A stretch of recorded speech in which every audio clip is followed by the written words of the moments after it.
nav aktīvākais ceļojuma laiks, taču, ja ir interesanti piedāvājumi, nesniegs ne augstums, nav šķērslis. Vietējie turisti arī ziemā labprāt iegriežas Latvijas mežās un pilīs. Par to pārliecinājušies turisma rallija organizatori. Pirmais pasākums notika pirms 2 gadiem, bet šajā nedēļas nogalē vairāk nekā 100 ekipāžas devās pa pēdām Zemgales mužpungiem.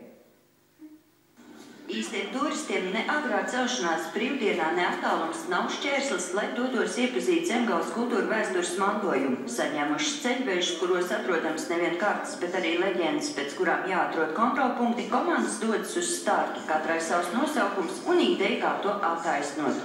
Mēs esam komanda Baltās ūsas. Baltās ūsas, un tāpēc mums šeit simbols ir, vārds sakot, ūsas, vārds sakot, mati bišķiņās, un neesam paspējuši viņus nogriezt, vārds sakot, un šodien mēģināsim visas balvas dabūt.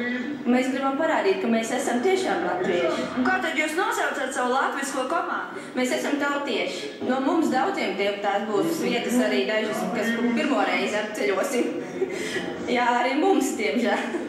Lai ceļotu mužpungiem pa pēdām, vispirms jānoskaidro, vai mūsdienās vēl palikušas īstas princeses. Problēma nav un var doties tālāk. Nākamais pārbaudījums liek pamosties visiem, lai iekarot Jelgavas torņa virsotnes, kājām jāuzkāpj uz 9. stāvu, pa ceļam vēl saskaitot pakāpienus.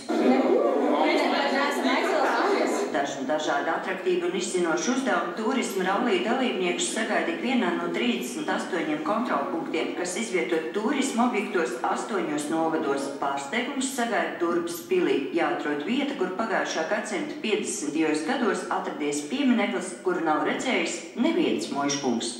Tas ir veids, kā atkal tu to vietu atceries un zini, un arī kaut kā garām braucot, un ja ir vairāk laika, tad tu vari iebraukt un pavadīt laiku, tiešām izbaudot to vietu. Daudz arī saka, ka, mūsdienīgi viņu negrib, bet, vadoties pēc mūsu tautas, kas ir rallija dalībnieki, viņi tomēr grib gan. Tā kā to apvienot noteikti var.